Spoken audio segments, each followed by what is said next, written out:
देखिए पिछली क्लास में आप अधिकांश लोग तो नहीं थे, तो अपन ने बायोलॉजी शुरू की थी। और बायोलॉजी में जो पहला बुनियादी चैप्टर था वो था सेल, कोशिका। तो इस पे कुछ बेसिक बात मैंने की थी, मैं जल्दी से रिवाइज करा देता हूं 5 मिनट कि हम लोगों ने पिछली क्लास में क्या बात की थी, फिर उसके आगे से आज हमें बात करनी है। देखिए जो सेल है या कोशिका जिसको हम लोग कहते हैं, यह हमारे शरीर की सबसे छोटी संरचनात्मक और कार्यात्मक इकाई होती है। यह हम लोगों ने पिछली क्लास में डिस्कस किया था कि यह संरचनात्मक इकाई क्यों होती है, स्ट्रक्चरल यूनिट क्यों है, क्योंकि इसी सेल से, इसी कोशिका से अंततः हमारा शरीर बना है। ठीक। और कार्यात्मक इकाई क्यों कहते हैं, क्योंकि हम आज जो भी कुछ काम कर पा रहे हैं, जो ऊर्जा वगैरह प्राप्त हो पा रही है, वो सारा सेल के बल पे ही प्राप्त हो पा रही है। कोशिका के बल से ही हम ये सारे काम कर पा रहे हैं। इस वजह से हम लोग कोशिका को कहते हैं कि ये हमारे जीवन की संरचनात्मक और कार्यात्मक इकाई है। आगे हमने पढ़ा था कि ये जो सेल चैप्टर है, इस सेल चैप्टर में आपको सबसे इंपॉर्टेंट बात याद रखनी है कि 1665 में एक वैज्ञानिक हुए जिनका नाम था रॉबर्ट हुक। तो रॉबर्ट हुक ने 1665 में कोशिका की खोज की थी, लेकिन यह एक मृत कोशिका थी। उन्होंने जब वृक्ष की छाल को लिया और इसको माइक्रोस्कोप से अध्ययन किया तो उन्हें एक खाली कमरों जैसी संरचना दिखी, या हम कह सकते हैं कि मधुमक्खी के छाते के समान संरचना दिखी। आगे चलकर 1674 में एक और साइंटिस्ट हुए जिनका नाम था ल्यूवेनहॉक। इन्होंने एक जीवित कोशिका की खोज की सबसे पहले, और इस कोशिका की दिशा में और आगे काम होता चला गया। आगे चल के हमने पढ़ा था कि एक कोशिका सिद्धांत आया 1838-39 के आसपास। ये कोशिका सिद्धांत कहता है कि प्रत्येक जीव, चाहे कोई पादप हो चाहे कोई जंतु हो, ये कोशिकाओं से मिलकर बना होता है। और इसको हम लोगों ने कहा था it is called cell theory, या इसको हम लोगों ने कहा था कोशिका सिद्धांत। अब दरअसल कोशिका क्या है, तो बहुत छोटी छोटी सी हमारे शरीर की कुछ इकाइयां हैं जो अरबों में हैं, उसको हम लोग सेल कहते हैं। जब बहुत सारी सेल आपस में आ जाएं तो वो बना लेती हैं ऊतक। जब बहुत सारे ऊतक आपस में आ जाएं तो वो बना लेते हैं कोई अंग। जब बहुत सारे अंग एक जगह इकट्ठा हो जाएं तो उससे बन जाता है अंग तंत्र। और अंग तंत्र जब कई सारे होंगे तो उससे निर्माण हो जाएगा हमारी बॉडी का, हमारे शरीर का। तो सबसे छोटी से इकाई क्या हुई, कोशिका। कोशिका से आगे ऊतक, ऊतकों को मिला के अंग, अंग को मिला के अंग तंत्र, और जब कई सारे अंग तंत्र होंगे तो क्या बन जाएगा, मानव बॉडी, ह्यूमन बॉडी। ठीक। इसके बाद एक और सिद्धांत आया था जिसको हम लोगों ने कहा था आधुनिक कोशिका सिद्धांत। आधुनिक कोशिका सिद्धांत कहता है कि प्रत्येक पुरानी कोशिका, प्रत्येक जो नई कोशिका है वो अपनी पुरानी कोशिका से मिलकर बनती है। इसको कहा था आधुनिक सिद्धांत। आगे हम और बढ़े थे, हम लोगों ने पढ़ा था कि ये जो सेल है या जिसको हम लोग कोशिका कह रहे हैं, ये दो प्रकार से होती है। एक प्रोकैरियोटिक होती है और एक यूकैरियोटिक होती है। प्रोकैरियोटिक वो होती है जिसका केंद्रक कम विकसित होता है या कोशिकाएं कम विकसित होती हैं, और जो प्रोकैरियोटिक है वो एक ऐसी सेल होती है जिसकी कोशिकाएं पूर्ण विकसित होती हैं। अब जैसे हम लोग बात करें प्रोकैरियोटिक में किन की कोशिकाएं विकसित नहीं होती, जैसे कि हम लोग जीवाणुओं की बात करें, नील हरित शैवाल की बात करें, तो ये कुछ प्रोकैरियोटिक के उदाहरण हैं। अगर यूकैरियोटिक की बात करें तो पौधे हुए, जंतु हुए, इनमें जो सेल्स होती हैं ये डेवलप होती हैं। यहां तक का मामला हो गया था पूरा, है ना। इसलिए आप सब लोगों से बोलता हूं कि थोड़ा सा रेगुलर रहा करिए, आया कम कीजिए। और जानबूझ के पढ़ाया था उस दिन, मैं चाहता तो मेरे हाथ में उस दिन ये था कि एक दिन है फ्राइडे सैटरडे शायद छुट्टी रही, संडे छुट्टी रही, है ना। मैं चाहता तो नहीं भी पढ़ाता, उसी दिन हिस्ट्री को ही आगे बढ़ा देता, बट जानबूझ के पढ़ाया गया क्योंकि आपको बोला गया था कि आना है उस दिन। ये बेसिक चैप्टर है ना। अब थोड़ा सा एहसास तुम लोगों को होना चाहिए, इसलिए रेगुलर रहा करो। और जो बायो वाले चैप्टर है ना, आप यकीन मानना, अगर आप बायो में रेगुलर रहे और आपने वही 10 तंत्र पढ़ लिए तो आपको जिंदगी में फिर बायो पढ़ना नहीं पड़ेगी। किसी भी एग्जाम में बैठ जाना, आपको कॉन्सेप्ट इतने क्लियर होंगे कि आप बायो के क्वेश्चन आपके कभी गलत नहीं होंगे फिर। इसलिए बार बार कहता हूं कि देखो थोड़ा सा रेगुलर रहा करो। तो मैं वापस से वो कहानी रिपीट तो करूंगा नहीं, है ना। और मुझसे ये उम्मीद भी मत करा करो, इस उम्मीद पे जिंदगी में खरा नहीं उतरा हूं, आज क्या उतरूंगा। तो हम लोग उसी के आगे से पढ़ेंगे। ठीक। हेडिंग थी कोशिका। हम लोगों ने शायद प्रकार पढ़ लिए थे, राइट। कोशिका के हाँ अंग भी पढ़ लिए थे कि इतने इतने होते हैं। जैसे जैसे कोशिका भित्ति होती है, कोशिका झिल्ली होती है, केंद्रक होता है, माइटोकॉन्ड्रिया होता है, गोल्जी बॉडी होती है, ईआर होता है, ऐसे करके 10 अंग बताए थे। बस कोई बात नहीं, यहीं से सब शुरू हो जाओ, सबको सब समझ में आएगा। मजाक कर रहा था, आज से पूरा पूरा समझ में आएगा, कोई टेंशन वाली बात नहीं है, कोई दिक्कत वाली बात नहीं है। कोई यहीं भी आया पहली बार में तो भी कोई प्रॉब्लम नहीं, इसलिए वहां छोड़ दिया था पिछली बार। देखिए क्या है, सबसे पहले हम लोगों को एक स्ट्रक्चर बनाना है, उस स्ट्रक्चर को बड़े ध्यान से बनाना और एक एक बात को बहुत अच्छे से समझ लेना।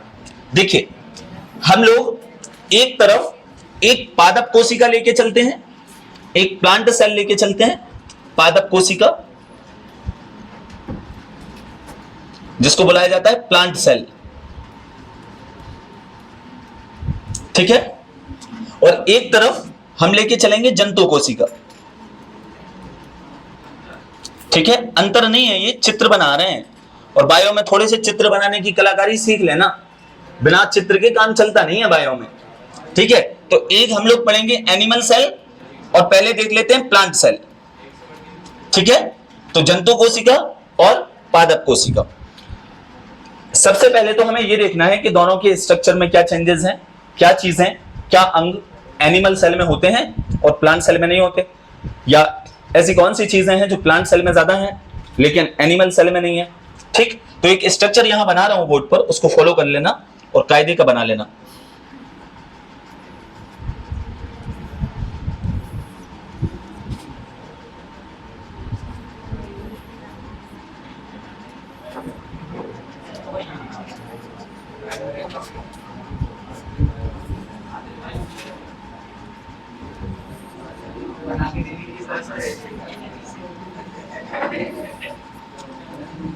अगर मुझे किसी की आवाज आ गई ना और मैंने पीछे देख लिया तो वो ध्यान रखना हो, है ना। मुझे बार बार ज्यादा बोलना पसंद है नहीं, ठीक। बढ़िया से बना रहा हूं, सामने एक एक चीजें आराम से स्पष्ट बना रहा हूं, देख देख के बना लो, उसमें भी दिक्कत है।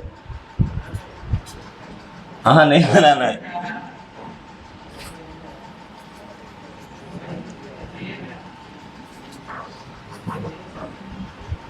ठीक। साथ साथ बनाते चलोगे दिक्कत नहीं आएगी, है ना।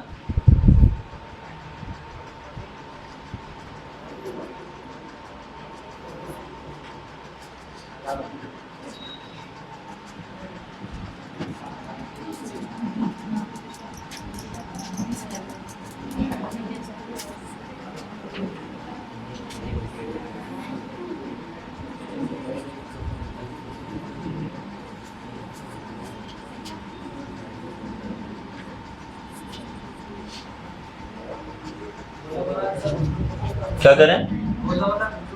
हाँ हाँ, मैं अभी कुछ भी नहीं बोल रहा हूँ, इसलिए केवल बना रहा हूँ बेटा, इसलिए केवल ऐसे बना लो, क्योंकि बिना चित्र के मैं समझा नहीं पाऊंगा आगे की चीजें, जरूरी है भाई, है ना, इसलिए बना लो। देखो पहले ऐसे केंद्रक बनाना बीच में, उसमें एक बीच में और गोला बनाना, और जितने धागे तुम ऐसे बना सकते हो आड़े टेढ़े वैसे धागे बना लो, है ना। आगे बताऊंगा, इन धागों को बोलते हैं भैया क्रोमेटिन का जाल। और आप में जितने भी अनुवांशिक गुण आ रहे हैं ना अपने माता पिता के, इसी में होता है डीएनए आरएनए। अच्छा, तो यही है वो, बना लो केंद्रक, ठीक। इसके बाद कुछ अंग और बना रहा हूं, उनको ध्यान से देख लो और उन अंगों को यहां बना लेना पहले तो अच्छे से।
बस इतने बनेंगे इसमें।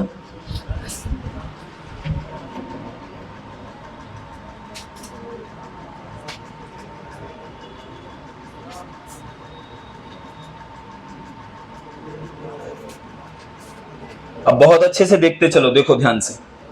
ये हमने जो सबसे ऊपर की तरफ एक झिल्ली बनाई है, ये सबसे पहले जो है इसको बोलते हैं कोशिका भित्ति।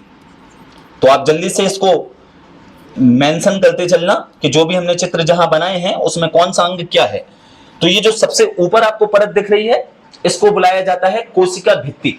और ये बात ध्यान रखेंगे हम लोग कि कोशिका भित्ति यहां जंतु में नहीं होती, कोशिका भित्ति केवल किस में होगी, प्लांट सेल में होगी। अभी इसका काम बताऊंगा, आगे चल के पूरा काम लिखेंगे अपन।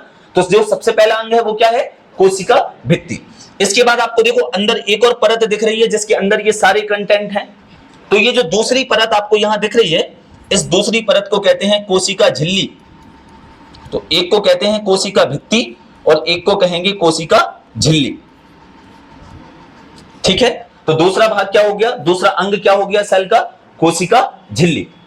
इसके बाद आप देखिए कि ये जो आपको बीच में दिख रहा है, इसको कहते हैं केंद्रक, इट्स अ न्यूक्लियस। और ये सबसे इंपॉर्टेंट भाग होता है किसी भी सेल का। इसको हम लोग नियंत्रक कहते हैं, कि पूरी सेल को जो नियंत्रित करता है ना, कंट्रोल करता है, उसको कहा जाता है केंद्रक। केंद्रक के बाहर आप ये धागेनुमा संरचना जो देख पा रहे हो, इस धागेनुमा संरचना को कहते हैं क्रोमेटिन का जाल। तो आप लिख सकते हैं क्रोमेटिन जाल है ये। अब अपन इसके बारे में आगे लिखेंगे कि ये क्रोमेटिन जाल क्या होता है, इसमें कैसे गुणसूत्र होते हैं, गुणसूत्र के अंदर डीएनए, आरएनए, जीन, ये सब क्या बातें होती हैं, ये आगे समझ लेंगे। अभी केवल लिख लो कि ये जो दिख रहा है आपको, ये है क्रोमेटिन का जाल। अब ये जो पूरी कोशिका है ना, इस पूरी कोशिका में ये पूरा लिक्विड भरा हुआ होता है एक, और जिसमें ये सारे अंग लगभग इसके अंदर रहते हैं। तो ये जितना भी फ्लूइड मैंने भरा है, ये जो पूरी कोशिका के अंदर जो एक लिक्विड है, उसको बुलाते हैं कोशिका द्रव्य। तो ये कहा जाता है कोशिका द्रव्य। इस कोशिका द्रव्य के पास, यहां देखिए मैंने ये जो केंद्रक के पास एक ये झिल्ली टाइप की बनाई है ना, इसको कहते हैं, ये जो झिल्ली आपको दिख रही है, ये जैसे कि ये दिख रही है, ये दिख रही है, इसको कहते हैं अंतःप्रद्रव्य जालिका। अंतःप्रद्रव्य जालिका। अगर शॉर्ट में कहें तो इसको हमें कहना है ER। तो आप ऐसे लिख लीजिए ER। ER का मतलब होता है एंडोप्लाज्मिक रेटिकुलम, अंतःप्रद्रव्य जालिका। आगे पढ़ेंगे कि ये दो प्रकार की होती है।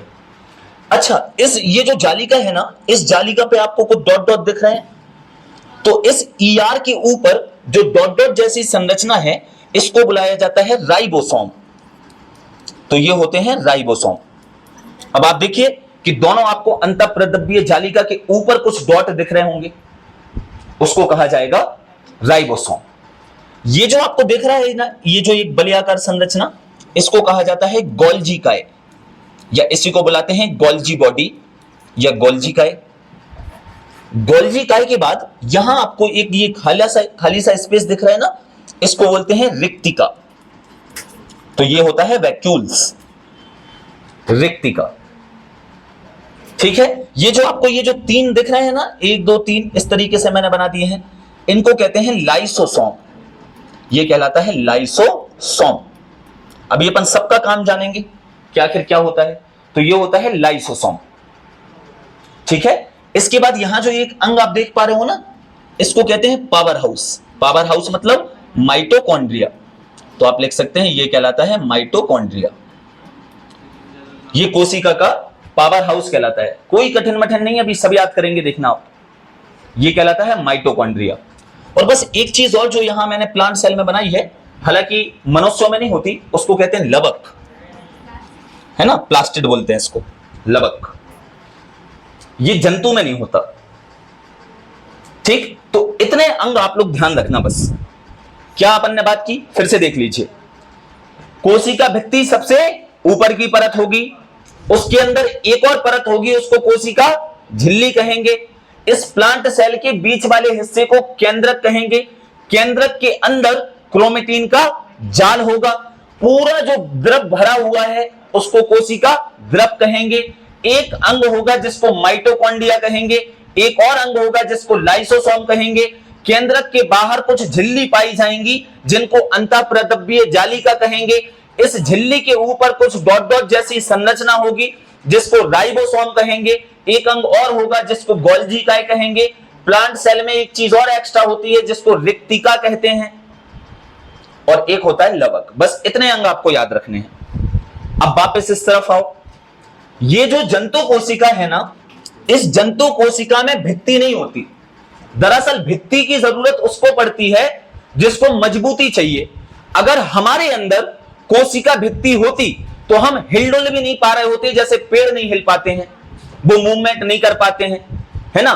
तो कोशिका जो भित्ति है वो काम करती है कठोरता देने का, और हमें कठोरता की उतनी नीड नहीं होती। पेड़ पौधों को जरूरी है, तो पेड़ पौधों में पाई जाती है, हम में नहीं पाई जाती। अच्छा, पेड़ पौधों की पत्तियों पे एक हरित लवक पाया जाता है जो पत्तियों का रंग डिसाइड करता है, हम में नहीं पाया जाता। हम सब हरे थोड़ी हैं, हम में वो प्लास्टिड नहीं होता। अच्छा, एक बात और ध्यान रखना कि ये जो प्लांट सेल है इसमें जो रिक्तिका है इनमें बड़ी होती है। जो जंतु कोशिका है उसमें रिक्तिका होती तो है, लेकिन प्लांट सेल से थोड़ी सी छोटे आकार की होती हैं।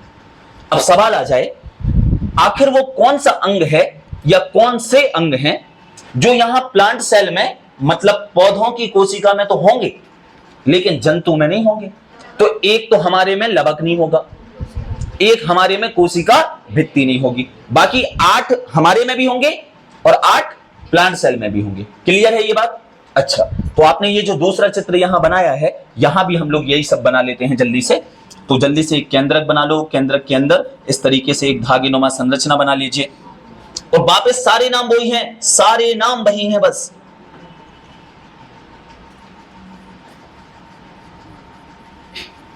थोड़ा सा फास्ट करना, बस जल्दी से।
यहां भी नामांकन कर लो फटाफट से। इसको कहेंगे कोशिका झिल्ली। अब तो नाम सीख लो जल्दी से। पहली परत कोशिका भित्ति, लेकिन दो एनिमल में कोशिका झिल्ली। इसके बाद इसको क्या कहेंगे? माइटोकॉन्ड्रिया। तो माइटोकॉन्ड्रिया लिख लो जल्दी से, ये काम फास्ट कर लो जल्दी। ये कहलाता है लाइसोसोम। अभी अपन इस लाइसोसोम पे बात करेंगे कि इसका काम क्या होता है। इसको आत्महत्या की थैली कहते हैं, सुसाइड बैग बोलते हैं इसको। हमारे में भी रिक्तिका हैं, लेकिन आमतौर पर थोड़ी सी छोटी पाई जाती हैं। ठीक, इसका नाम गोल्जिकाय है, गोल्जिकाय। ठीक, ये बीच वाला भाग होता है केंद्रक। ठीक, केंद्रक के अंदर ये जो धागेनुमा संरचना है इसको कहते हैं क्रोमेटिन जाल। ये जो द्रव भरा हुआ है इसको कहेंगे कोशिका द्रव, कोशिका द्रव्य। ठीक, ये कहलाती है ईआर, अंतःप्रद्रव्य जालिका। इस ईआर पे जो होता है उसको कहते हैं राइबोसोम।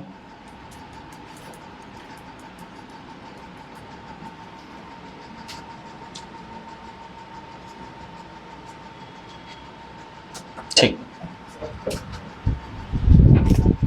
बस इतना काम हो जाए तो अब बस हमारा लिखावटी काम है और हम यहां से आगे बढ़ते चलेंगे धीरे धीरे।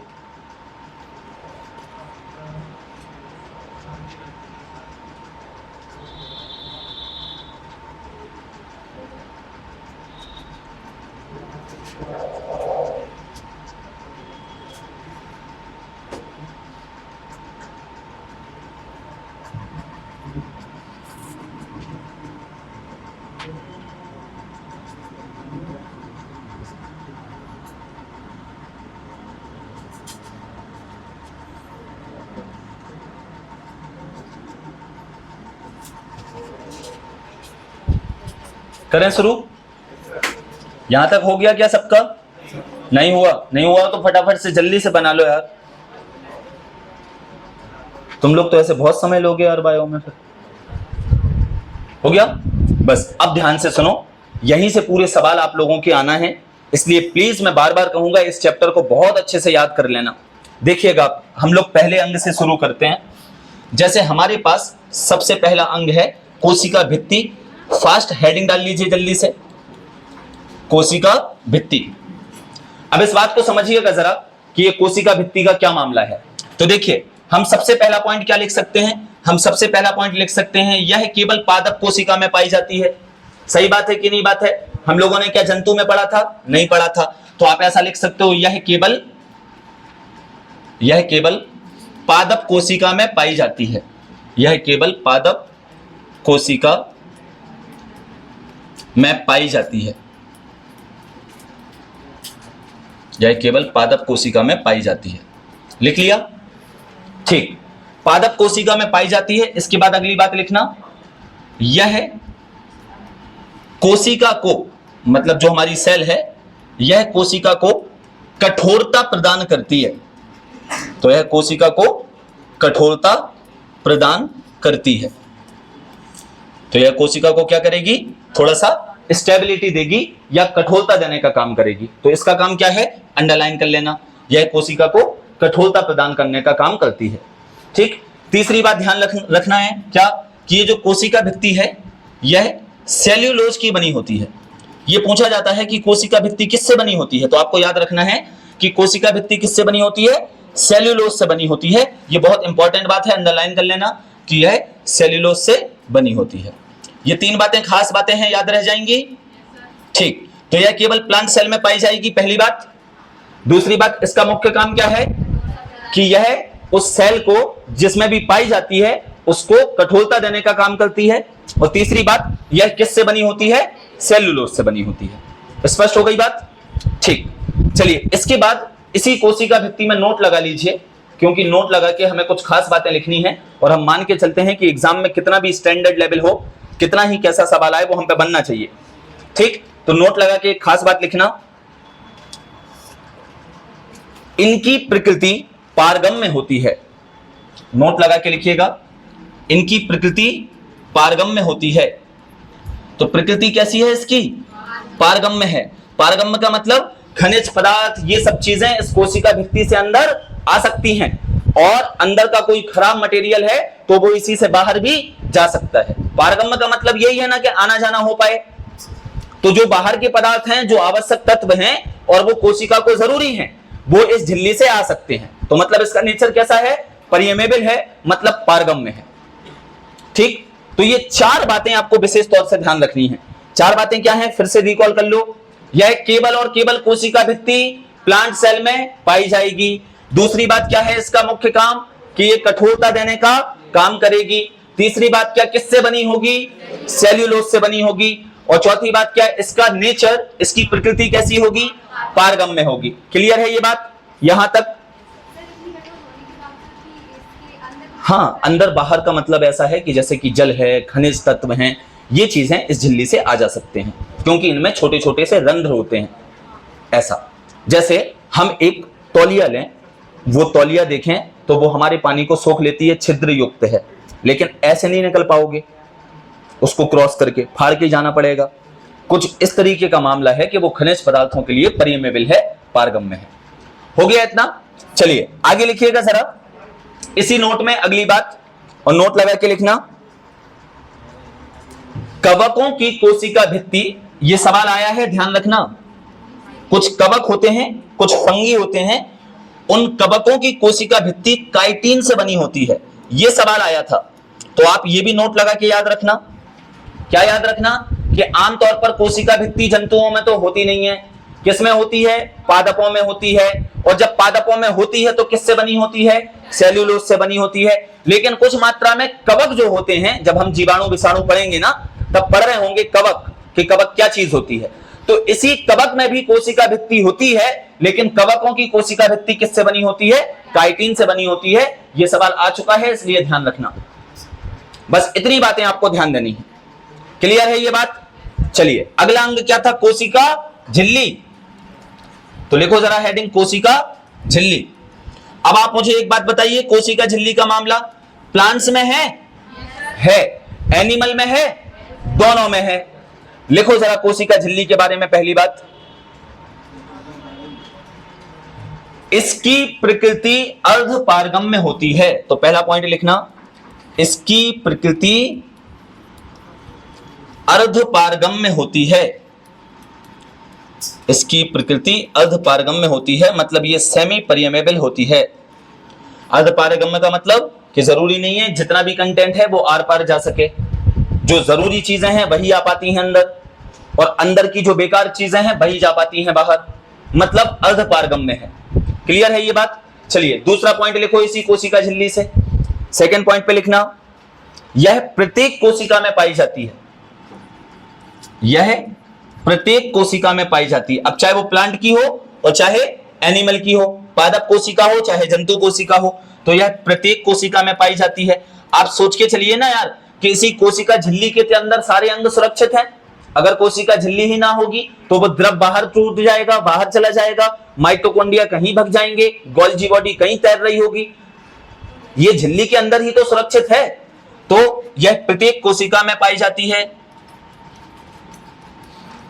चाहे किसी भी प्रकार की कोई भी सेल हो, हर सेल में कोशिका झिल्ली होगी। तीसरी बात लिखो, यह फॉस्फोलिपोप्रोटीन की बनी होती है। यह फॉस्फोलिपोप्रोटीन की बनी होती है, की बनी होती है। तो ये थोड़ा सा अंतर आपको ध्यान रखना है कि यहां कोशिका भित्ति सेल्यूलोज की बनी होती है, लेकिन कोशिका झिल्ली किसकी बनी होती है? फॉस्फोलिपोप्रोटीन की बनी हुई होती है। ठीक, तीसरी बात हो गई। चौथी बात एक और है, और वो चौथी बात यह है कि इसे प्लाज्मा झिल्ली भी कहते हैं। इसे प्लाज्मा झिल्ली भी कहते हैं। तो इसे प्लाज्मा झिल्ली भी कहते हैं।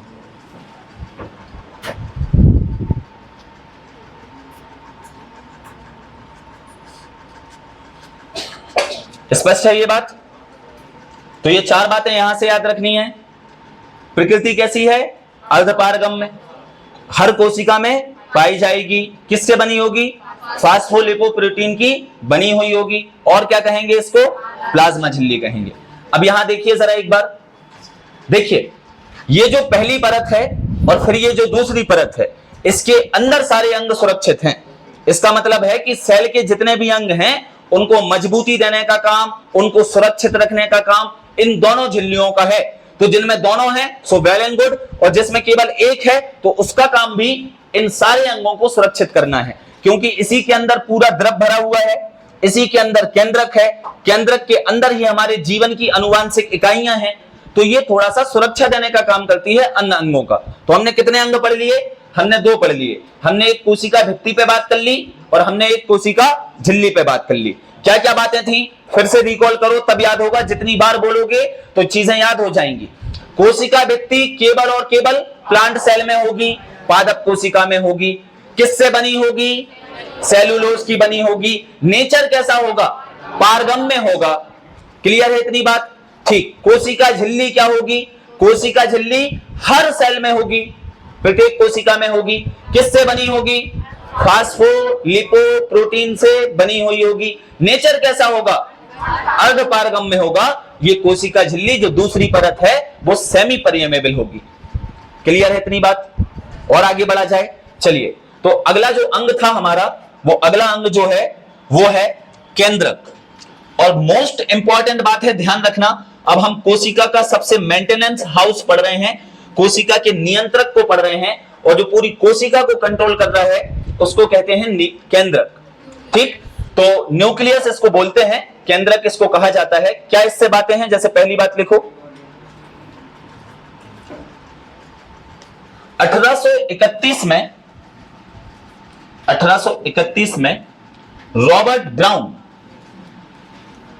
1831 में रॉबर्ट ब्राउन ने इसकी खोज की। तो 1831 में रॉबर्ट ब्राउन ने इसको खोजा था कि कोशिका के अंदर जो अंग है ना वो केंद्रक है, तो इसको खोजा था। केवल इतना लिख लीजिए कि 1831 में रॉबर्ट ब्राउन ने इसको खोजा था। मैं अब सारे अंगों के लिए तो अलग अलग साइंटिस्ट हैं, लेकिन मैं नहीं बताऊंगा, लेकिन जिनका जरूरी है हमें उनका याद रखना है, ठीक है। तो केंद्रक की खोज किसने की? रॉबर्ट ब्राउन ने की। आगे लिखो जरा। केंद्रक को कोशिका का नियंत्रण कक्ष कहा जाता है। केंद्रक को कोशिका का नियंत्रण कक्ष, कंट्रोलिंग हाउस, नियंत्रण कक्ष कहा जाता है। तो ध्यान रखना, इसका काम क्या है? पूरी सेल को मैनेज करना, नियंत्रित करना। जैसे हमारी बॉडी में हमारा दिमाग हमारी हर एक्टिविटी को कंट्रोल करता है, ऐसी पूरी सेल में पूरी सेल को मैनेज करने का काम, कंट्रोल करने का काम केंद्रक करता है। तो केंद्रक को कोशिका का क्या कहते हैं? नियंत्रण कक्ष कहते हैं। तो केंद्रक को कोशिका का नियंत्रण कक्ष कहा जाता है। अब देखिए, हम थोड़ा सा केंद्रक के बारे में थोड़ा सा डायग्राम बना के समझ लेते हैं कि केंद्रक का क्या मामला है।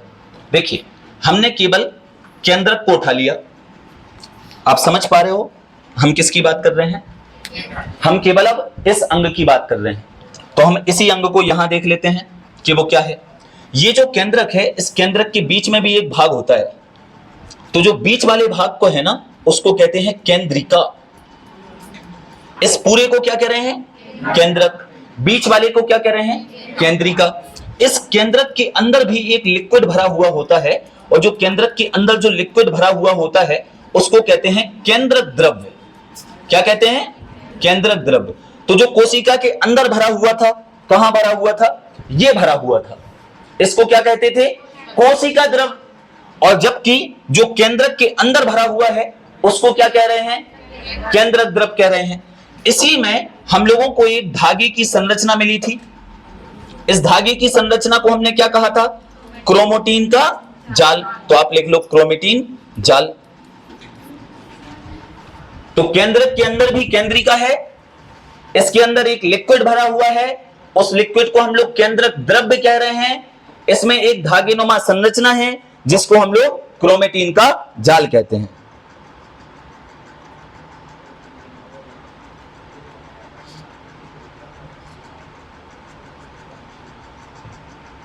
क्लियर है इतनी बात? अब ध्यान से देखिए जरा, हम तीसरी बात क्या लिख सकते हैं।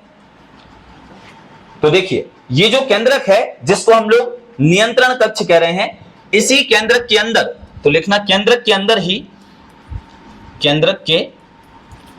ही आनुवांशिक पदार्थ, केंद्रक के अंदर ही आनुवांशिक पदार्थ। अब आनुवांशिक पदार्थ क्या? जैसे डीएनए है ना, तो केंद्रक के अंदर ही आनुवांशिक पदार्थ डीएनए, गुणसूत्र पाए जाते हैं। डीएनए और गुणसूत्र पाए जाते हैं। अब मन में आ रहा होगा ये आनुवांशिक पदार्थ क्या होता है। तो देखो, कई बार क्या होता है, वो सारे लक्षण एक पीढ़ी से दूसरी पीढ़ी में चले जाते हैं। जब कभी बेटे के लक्षणों को देखें तो कहते हैं अरे माँ पे गया है, अरे पापा पे गया है, इसकी हरकतें तो बिल्कुल पापा जैसी हैं, माता जैसी हैं, ऐसा बोलते हैं। तो उन बच्चों में जो पीढ़ी दर पीढ़ी ट्रांसफर हुए हैं लक्षण, वो लक्षण कहलाते हैं आनुवांशिक। और यही लक्षण जिनसे आगे जा पाते हैं वो होता है डीएनए या गुणसूत्र। तो हर कोशिका के केंद्रक में क्या पाया जाएगा? डीएनए और गुणसूत्र। क्लियर है ये बात? फिर से देख लो, खोज किसने की? रॉबर्ट ब्राउन ने की। इसको क्या कहेंगे? कोशिका का कंट्रोलिंग हाउस कहेंगे, नियंत्रण कक्ष कहेंगे। इसके अंदर जो द्रव भरा हुआ होगा उसको क्या कहेंगे? केंद्रक द्रव कहेंगे। इसके अंदर जिससे ये धागे जुड़े होंगे उसको क्या कहेंगे? केंद्रिका कहेंगे। ये धागेनुमा संरचना क्या है? क्रोमेटिन का जाल है। इसी क्रोमेटिन के जाल में क्या है? आनुवांशिक पदार्थ है। आनुवांशिक पदार्थ का मतलब डीएनए और गुणसूत्र जैसी चीजें इसमें ही होंगी। ये बातें स्पष्ट हैं यहां तक? और आगे लिखो अगला। ये अपने शरीर में कहां है? जैसे कि अगर इतना हिस्सा भी काट दिया जाए ना तो ये ऊतक है। इसके अंदर भी इतनी कि हम नग्न आंखों से सेल को देख ही नहीं सकते। आप ऐसे समझो कि मान लीजिए हमारा ये जो मानव शरीर है, ये जो मानव शरीर है, ये है अलग अलग अंग तंत्रों में डिवाइड। किसमें डिवाइड है? अंग तंत्रों में। जैसे कौन से अंग तंत्र? जैसे उत्सर्जन तंत्र, जैसे श्वसन तंत्र, जैसे पाचन तंत्र। और पाचन तंत्र में जैसे कि आमाशय आ जाएगा, मुख गुहा आ जाएगा, नाल आ जाएगा, ये आ जाएगा। ये अंग तंत्र कैसे बने हैं? अलग अलग अंगों से बने हैं। अब आप कोई एक अंग उठाओगे तो उस अंग के और अंदर जाओगे तो आपको देखेंगे ऊतक, और जब आप ऊतक को भी गहराई से माइक्रोस्कोप से देखोगे तो आपको ऐसी चीज दिख जाएगी जिसको हम लोग कहेंगे कोशिका। इट इज इम्पॉसिबल कि हम अपनी नग्न आंखों से अपने शरीर की कोशिका देख लें। अगर आप इतनी सी खाल भी काट लेंगे ना तो उसमें भी सेल है। यही इसका मतलब है कि टेक्नोलॉजी कितने आगे बढ़ गई है कि हमने इतनी सी खाल के अंदर की चीज को इतने डिटेल से ऐसे देख लिया। और ऐसे ये कितनी है? ऐसे पता नहीं कितनी है, अरबों खरबों हैं। आए दिन खत्म हो रही हैं शरीर के अंदर, नई बन रही हैं। क्योंकि आधुनिक कोशिका सिद्धांत क्या कहता है कि प्रत्येक नई कोशिका अपनी पुरानी कोशिका से बनती रहती है। तो अरबों खरबों सेल हैं हमारे शरीर में जो लगातार बनती रहती हैं और एक मानव शरीर को जन्म देती हैं। तो हम पढ़ रहे हैं केंद्रक। इसकी चौथी बात लिखिए जरा, नंबर 4 आगे लिखना। मानव में गुणसूत्रों की संख्या, मानव में गुणसूत्रों की संख्या, गुणसूत्रों की संख्या 23 जोड़ी। मानव में गुणसूत्रों की संख्या कितनी? 23 जोड़ी, अर्थात टोटल कितने गुणसूत्र होते हैं? 46। तो मानव में गुणसूत्रों की संख्या 23 जोड़ी होती है। और ये गुणसूत्र कहां हैं? केंद्रक में हैं। कितने हैं मनुष्य में? 23 जोड़ी, मतलब टोटल 46। एक फर्क आपको यही समझा देता हूं, यहां ध्यान से देख लो। आगे चल के जब हम लोग पढ़ेंगे ना तब उसको डिटेल से पढ़ेंगे। मैं हमेशा कहता हूं कि देखिए, अगर एक नर है और एक मादा है, दोनों में कितने गुणसूत्र होना है? 46। तो देखिएगा जरा, 22-22 दोनों में समान होते हैं, 22-22 दोनों में समान होते हैं, और ये होते हैं XX, दोनों में समान है। मादा में जो 23वां होता है वो भी XX होता है, और केवल नर में एक जोड़ा 23वां अलग होता है जो केवल XY होता है। अब अगर XY जोड़ा मिल जाता है तो फिर हो जाता है लड़का, और अगर केवल XX हो जाता है तो फिर हो जाती है लड़की। आगे समझेंगे जब कभी वो तंत्र पढ़ रहे होंगे। अभी केवल क्या ध्यान दो, गुणसूत्रों की संख्या कितनी? 23 जोड़ी। अगर 23 जोड़ी ऑप्शन में ना हो तो संख्या में होगा, तो कितने होंगे? 46। 46 में से 22-22 तो दोनों में समान है, पुरुष में और मादा में। 23वां जोड़ा अलग होता है, जिसमें से मादा में तो वही होता है XX, जबकि केवल नर में एक डिफरेंट होता है और वो होता है XY। क्लियर है इतनी बात? इसको आगे डिटेल से पढ़ेंगे। अभी जान लेना कि ये कहां है गुणसूत्र? केंद्रक में है। केंद्रक में क्रोमेटिन के जाल में है। आगे समझ में आएगा, थोड़ा सा चैप्टर पे बात करेंगे ना, फिर आपको आएगा समझ में कैसे 23 जोड़ी। ठीक हो गया इतना? अगला फैक्ट लिखो, आगे लिखना। गुणसूत्रों के, अगला पॉइंट लिखो 5वां, गुणसूत्रों पर पट्टों के रूप में जीन पाए जाते हैं। गुणसूत्रों पर पट्टों के रूप में, जैसे एक गुणसूत्र कुछ इस तरीके से ऐसे दिखता है, ऐसा, फिर इस पर पट्टों के रूप में कुछ संरचना पाई जाती है जिसे जीन कहते हैं। तो आप लिखो, गुणसूत्र के ऊपर पट्टों के रूप में जीन पाए जाते हैं। और आगे लिखना, जीन को आनुवांशिकी की इकाई कहते हैं। हाँ, आगे लिखना इसी में, गुणसूत्रों पर पट्टों के रूप में जीन पाए जाते हैं जिसे आनुवांशिकी की इकाई कहते हैं। आनुवांशिकी की इकाई कहते हैं। इसको आगे जब हम आनुवांशिक चैप्टर पढ़ रहे होंगे ना उसमें पढ़ेंगे, उसमें बात ही यही होगी गुणसूत्रों पर। ठीक है, आप केवल बस इतना ध्यान रखो, अभी जो मैंने ये 5-6 बातें आपको बताई हैं केंद्रक से, क्या क्या है? Explorer by Robert brown, discovery किसने की या खोज किसने की? रॉबर्ट ब्राउन ने की। क्या कहेंगे इसको? कोशिका का नियंत्रण कक्ष कहेंगे। फिर इसके बाद इस केंद्रक के अंदर क्या होंगे? आनुवांशिक पदार्थ होंगे, जैसे डीएनए और गुणसूत्र होंगे। गुणसूत्रों की संख्या कितनी है? 23 जोड़ी है, या संख्या में कहें तो कितने हैं? 46 हैं। इन्हीं गुणसूत्रों के ऊपर पट्टे के रूप में क्या पाए जाते हैं? जीन पाए जाते हैं। ये जीन क्या कहलाते हैं? आनुवांशिकी की इकाई कहलाते हैं। तो ये 3 अंग हो गए। क्या हो गए? 3 अंग।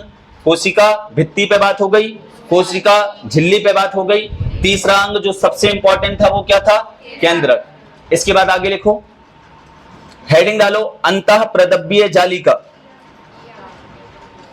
ER, ऐसे लिखो, अंतः प्रदव्य जालिका।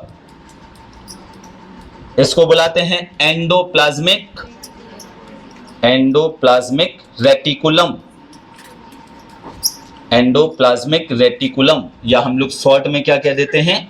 ER।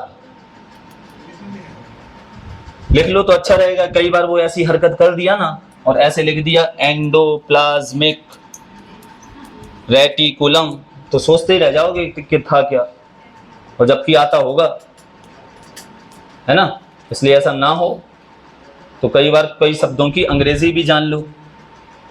बन रहा होगा तुम पे, होता है कई होनहारों के साथ। वो कहते हैं ये कौन सा शब्द आ गया, ये तो पढ़ा ही नहीं था, और जबकि वो ही पढ़ा था, उसी को हिंदी में कहते थे अंतः प्रदब्बीय जालिका, और तुमने खूब रटा था, लेकिन वहां नहीं समझ पाओगे। इसलिए कई बार अंग्रेजी जो शब्द सदाबहार हैं, कॉमन हैं, उनको याद रखा करो। जैसे कई बार गोल्जी का लिखा नहीं मिलता, लिखा मिलता है गोल्जी बॉडी, ऐसा भी होता है। इसके बारे में पहली बात लिखो, पहली बात में लिखना, इसकी खोज पोर्टर ने की थी। इसकी खोज पोर्टर ने की थी, बस इतना लिख लो। कब की थी? ये आपके लिए काम का नहीं है, छोड़ो इसको। बस किसने की थी ये ध्यान रखना, पोर्टर ने की थी। अच्छा, ये ER कहां पाई जा रही थी? चित्र देख के बताओ। ये ER कहां है? ये केंद्रक के बाहर पाई जाती है, या केंद्रक के ऊपर पाई जाती है, या केंद्रक से जुड़ी हुई होती है। बता सकते हो कि नहीं? यही है ये, ठीक। तो लिखो जरा आगे लिखना, यह केंद्रक के बाहर पाई जाती है। केंद्रक के बाहर, या कह सकते हो केंद्रक के ऊपर, या कह सकते हो केंद्रक से जुड़ी। मतलब वो तो दोनों, वो तो केंद्र कैसा है ना, बीच में गोल। अब ऊपर कहो नीचे कहो, है ना, आप तो ऐसे लिख लो ना। इसीलिए तो मैंने ये बोला केंद्रक के बाहर। अब केंद्रक के बाहर ऊपर नीचे आप देखते रहो तो दोनों जगह है, ठीक। तो यह केंद्रक के बाहर पाई जाती है। आगे लिखना, इसका मुख्य कार्य, इसका मुख्य कार्य, इसका मुख्य कार्य कोशिकीय परिवहन है। इसका मुख्य कार्य कोशिकीय परिवहन है।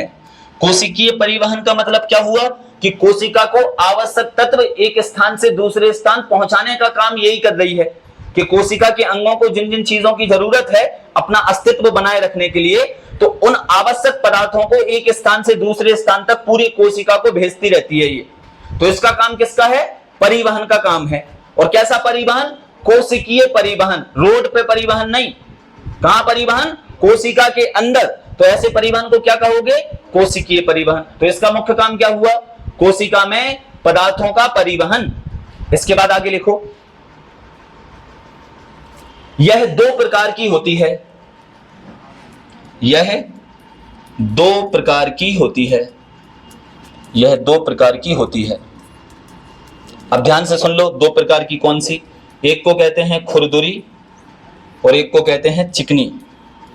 इंग्लिश में कहें तो एक को कहते हैं रफ और एक को कहते हैं स्मूथ। अब जरा यहां चित्र में आओ, तब चीजें समझ में आएंगी। अच्छा, यही नहीं लिखा, पहले ऐसे लिख लो, यह 2 प्रकार की होती है, खुरदुरी और चिकनी, मतलब रफ और स्मूथ। अब कोई चीज कैसे रफ और कैसे स्मूथ होगी, इस बात को समझो। देखो, अगर जिस अंतःप्रदब्बीय जालिका के ऊपर राइबोसोम हैं खूब सारे, तो वो खुरदुरी होगी। और यहां भी तो है ER, लेकिन जिस पर राइबोसोम ना हो उसको कहेंगे चिकनी। तो इस तरीके से 2 होती हैं, एक को कहते हैं खुरदुरी और एक को कहते हैं चिकनी। कैसे डिसाइड हुआ? तो जिसमें राइबोसोम उपस्थित थे वो कैसे कहलाएगी? रफ ईआर। और जिस पर राइबोसोम अनुपस्थित होंगे वो कहलाएगी चिकनी। तो राइबोसोम अनुपस्थित हो, तो जिस पर राइबोसोम अनुपस्थित होंगे वो कहलाएगी स्मूथ। तो ईआर भी होगी दो प्रकार की, खुरदुरी और चिकनी। कई बार ऐसे लिखा मिलता है व्हाट इज एसईआर और व्हाट इज आरईआर। तो एसईआर का मतलब स्मूथ एंडोप्लाज्मिक रेटिकुलम, आरईआर का मतलब रफ एंडोप्लाज्मिक रेटिकुलम। तो यह भी ध्यान रखना कि एसईआर और आरईआर क्या है। तो एसईआर का मतलब है चिकनी अंतःप्रद्रव्य जालिका और आरईआर का मतलब है खुरदुरी अंतःप्रद्रव्य जालिका। इसके बाद आगे लिखो,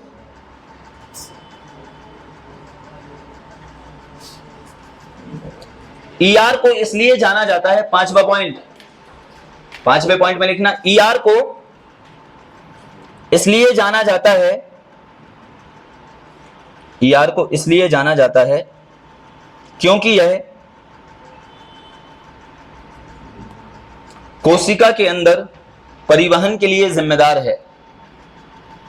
ईआर को इसलिए जाना जाता है क्योंकि यह कोशिका के अंदर परिवहन के लिए जिम्मेदार है, परिवहन के लिए जिम्मेदार है, क्योंकि यह कोशिका के अंदर परिवहन के लिए जिम्मेदार है। ये पांच बातें याद रह जाएंगी, बिना देखे बता दोगे। क्या है? खोज किसने की? पोर्टर ने। कहां होगी ये? केंद्रक के बाहर। कार्य क्या है? कोशिकीय परिवहन का। कितने प्रकार की होगी? दो, खुरदुरी और चिकनी। कैसे डिसाइड हुआ खुरदुरी चिकनी? जिस पर राइबोसोम थे तो वो खुरदुरी, जिस पर नहीं थे वो चिकनी। इसको क्यों जाना जाता है? क्योंकि ये परिवहन के लिए जिम्मेदार है। अब यहां आओ जरा, हम लोगों ने कितने अंग पढ़ लिए देखिए। हम लोगों ने भित्ति पे बात कर ली, काम क्या था? कठोरता देने का। झिल्ली पे बात कर ली, काम क्या था? अंगों की सुरक्षा। इसके बाद हम लोगों ने ईआर पे बात कर ली और हम लोगों ने क्या निपटा लिया? केंद्र। तो इसका मतलब हम ये चार अंग पढ़ चुके हैं।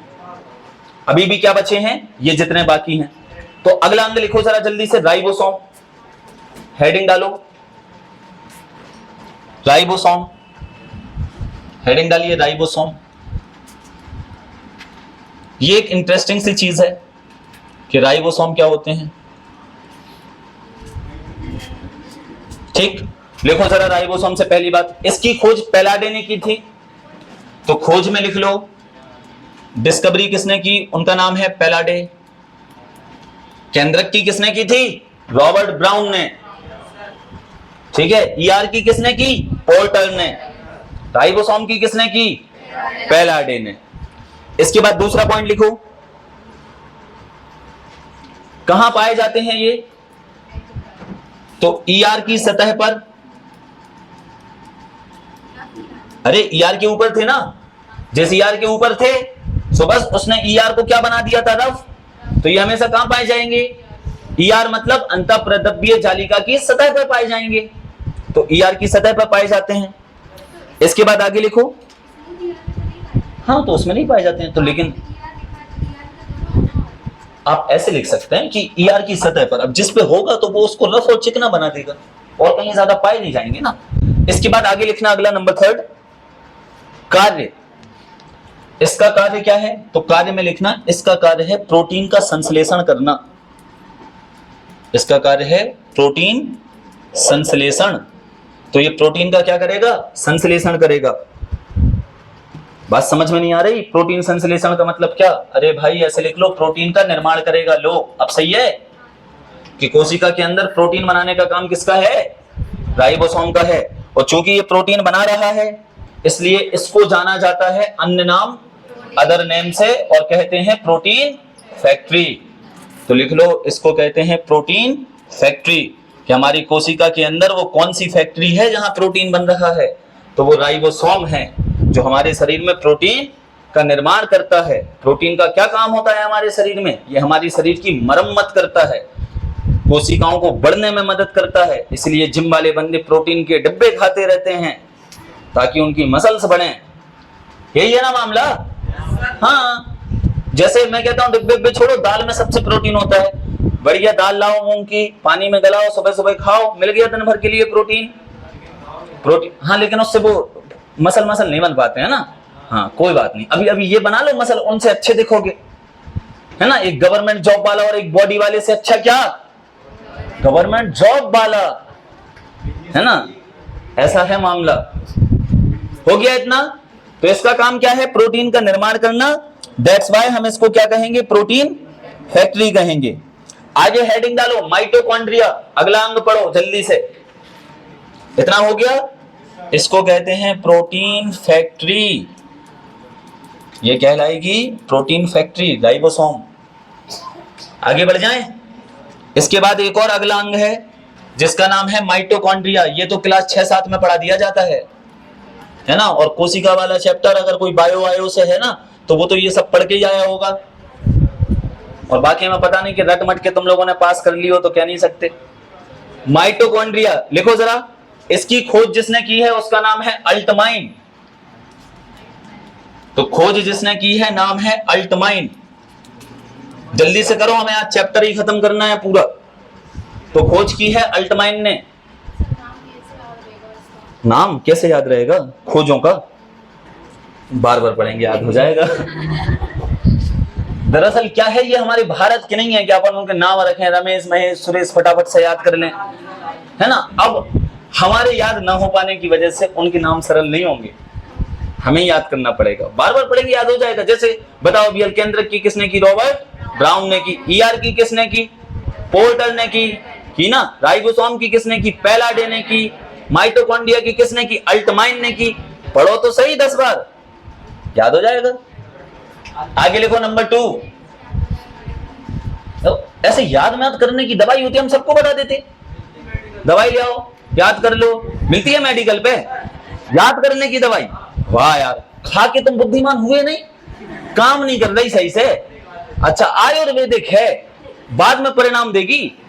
अच्छा होम्योपैथी नहीं मिली, कोई बात नहीं बेटा, आयुर्वेद वाली खाओ, लंबे समय में परिणाम। कब? विवाह के बाद दिखेगा।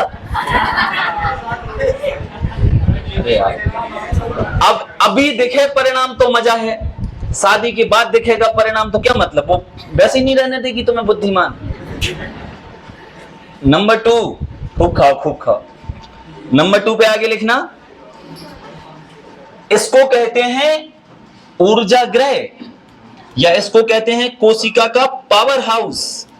तो mitochondria is called power house of the cell. इसको कहते हैं कोशिका का ऊर्जा ग्रह।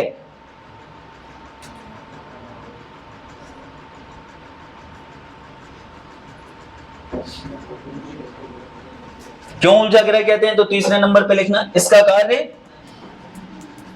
कार्य श्वसन द्वारा, इसका कार्य श्वसन द्वारा ऊर्जा का निर्माण करना है। इसका कार्य श्वसन द्वारा ऊर्जा का निर्माण करना है। और चूंकि ये ऊर्जा का निर्माण करती है, ये अंग ऊर्जा का निर्माण कर रहा है, इसलिए इसको पावर हाउस कहते हैं। ध्यान रखना अगली बात कि ये जो ऊर्जा निकलती है, ये ऊर्जा किस रूप में होती है? तो याद रखना एटीपी के रूप में होती है। एडोनोसिन ट्राइफॉस्फेट बोलते हैं, एटीपी। आगे बताऊंगा कभी, अभी तो केवल ऐसे लिख लो, ये ऊर्जा एटीपी के रूप में बाहर आती है।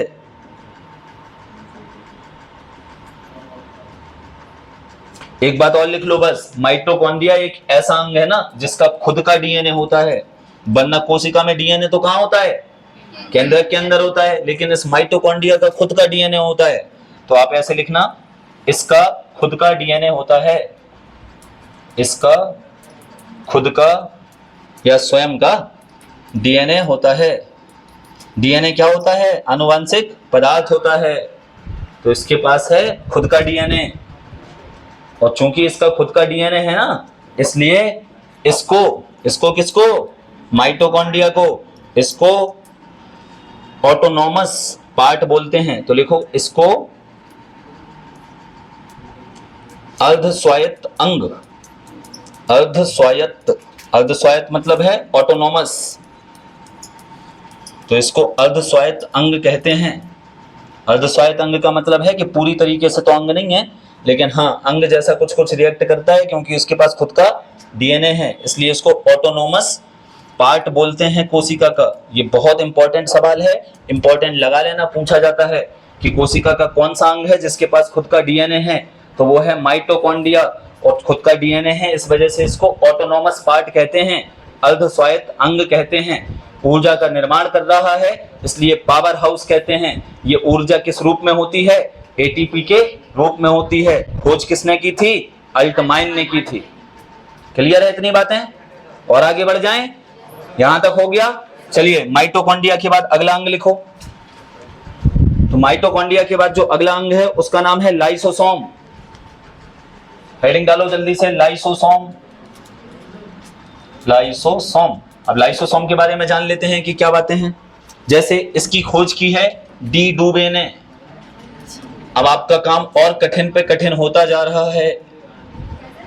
डी डूबे ने खोज की है, काम हो जाएगा कठिन क्योंकि अब और बढ़ते जा रहे हैं ना। एक बार फिर से क्रम से याद करो, याद हो जाएगा। केंद्रक Robert brown, ER porter. ER के बाद क्या पढ़े? राइबोसोम। राइबोसोम की पहला डे। माइटोकॉन्ड्रिया अल्टमाइन, लाइसोसोम डी डूबे। ठीक है, चलो इसके बाद लिखो लाइसोसोम क्या है। तो लिखना इसको कहते हैं आत्महत्या की थैली।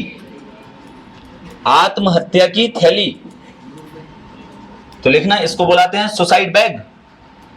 आत्महत्या की थैली। काम तो बड़ा अच्छा है इसका, लेकिन अच्छा हमेशा नहीं सुसाइड करता रहता। अभी काम बताऊंगा। इसको कहते हैं सुसाइड बैग, आत्महत्या की थैली। दरअसल क्या होता है, आप इस बात को समझिए। ये जो लाइसोसोम है ना, इसका काम है कि जो डैमेज अंग है ना, उनका पाचन करता रहता है, उनको खाता रहता है।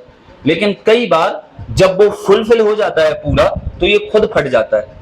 और जब ये खुद फट जाता है तो वो पूरी कोशिका के अंगों को खराब कर देता है, मृत कर देता है, और वो पूरी सेल मर जाती है। इस वजह से इसको कहते हैं कि खुद तो डूबे डूबे सनम, दूसरों को भी डुबा ले गए।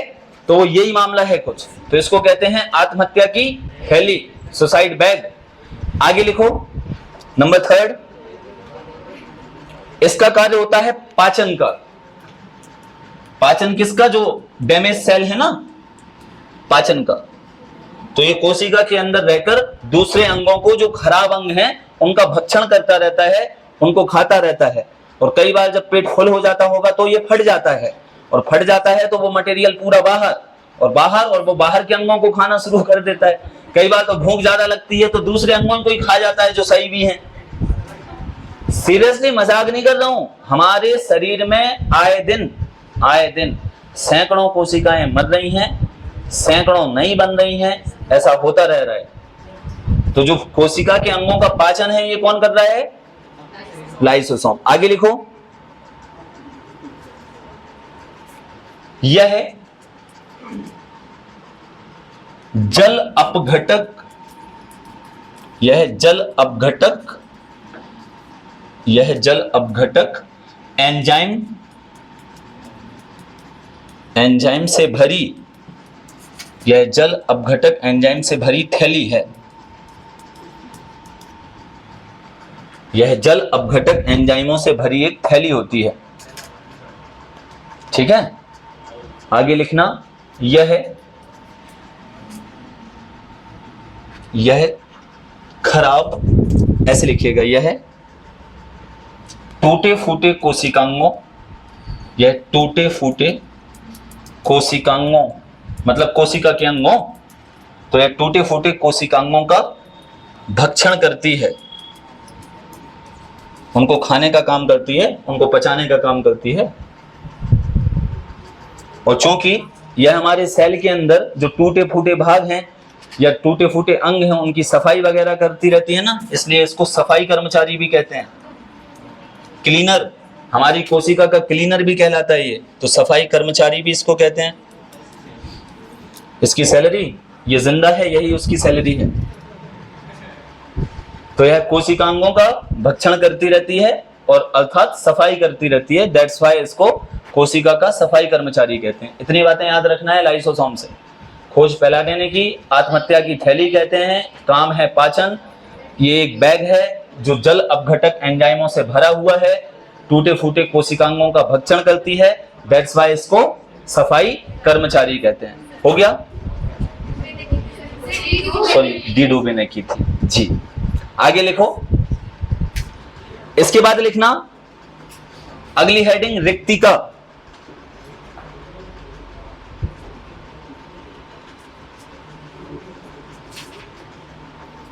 रिक्तिका से केवल एक दो बातें जाननी है बस, तो हेडिंग लिखना रिक्तिका, और रिक्तिका में केवल एक बात लिखना, यह केवल पादप कोशिका में पाई जाती है। लिखो तो सही एक मिनट, यह केवल पादप कोशिका में पाई जाती है। देवी मां लिखो तो सही, यह पादप कोशिका में पाई जाती है और जंतु कोशिका में या तो होती नहीं, यदि होती है तो बहुत छोटी होती है, ऐसे लिखना था। लिखो, यह केवल पादप कोशिका में पाई जाती है, हो गया, और जंतु कोशिकाओं में या तो अनुपस्थित होती है, और जंतु कोशिकाओं में या तो अनुपस्थित होती है अथवा बहुत छोटी होती है। तो या तो होगी नहीं, और अगर होगी तो बहुत छोटी होती है। क्यों बहुत छोटी? क्योंकि हमारे शरीर के अंग बहुत व्यवस्थित हैं, एक एक जगह फिट हैं, उतना ज्यादा स्पेस ही नहीं है कि रिक्तिकाओं के लिए जगह हो, ऐसा। हो गया? अच्छा, बस इसका काम और लिख लो बस कि इसका काम क्या है। अब पहली बात तो ये हम में है नहीं, और अगर है भी तो बहुत छोटी छोटी है, लेकिन फिर भी क्या काम है इसका, तो लिखना यह है संग्रहण करने के लिए जानी जाती है। संग्रहण करने के लिए जानी जाती है, इसलिए इसे संग्रहण कक्ष कहते हैं। यह संग्रहण करने के लिए जानी जाती है, इसलिए इसे संग्रहण कक्ष कहते हैं। इसका मतलब है कि कोशिका को जो आवश्यक खनिज वगैरह है ना, ये इसमें कलेक्ट होते रहते हैं।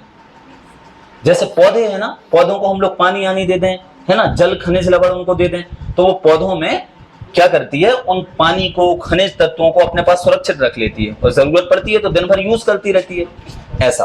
अब जैसे कई पेड़ पौधे ऐसे हैं जिनको तो केवल बारिश में पानी मिल रहा है, बाकी तो ऐसा थोड़ी है कि हम सारे जंगलों में पानी डालने जा रहे हो। घर के पौधों की तो बात अलग है ना, तो वो कम से कम इतना सारा एब्जॉर्ब करके रख लेती है अपने अंदर कि जरूरत के हिसाब से खर्च करती रहती है।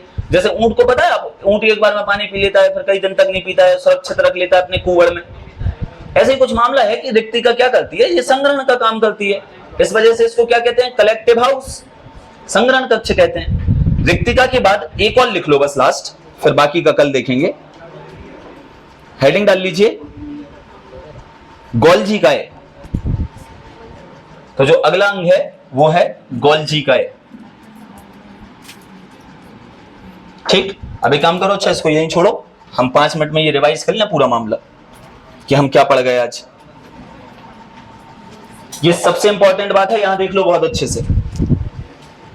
हमने देखा कि एक प्लांट सेल किस टाइप से है और एक एनिमल सेल किस टाइप से है, जंतु कोशिका क्या है और पादप कोशिका क्या है, क्या क्या अंग हो सकते हैं। तो वो सारे अंग हमने देखे, एक एक करके बात करना शुरू किया। सबसे पहले भित्ति की बात की, तो यह केवल कहां होगी, प्लांट सेल में होगी। कठोरता देने का काम करती है, सेल्यूलोज की बनी होती है, प्रकृति पारगम में होती है, लेकिन कवकों में भी पाई जाती है, लेकिन काइटिन की पाई जाती है। बस इतनी बात याद रखना। फिर बात की कोशिका झिल्ली की, कैसी होती है, अर्ध पारगम में होती है। कोशिका हर कोशिका में पाई जाएगी, किससे बनी होगी, फास्फोलिपोप्रोटीन से बनी हुई होगी, और इसको प्लाज्मा झिल्ली भी कहते हैं। आगे बढ़े, हम लोगों ने तीसरा हिस्सा पढ़ा, केंद्रक। खोज किसने की, रॉबर्ट ब्राउन ने की।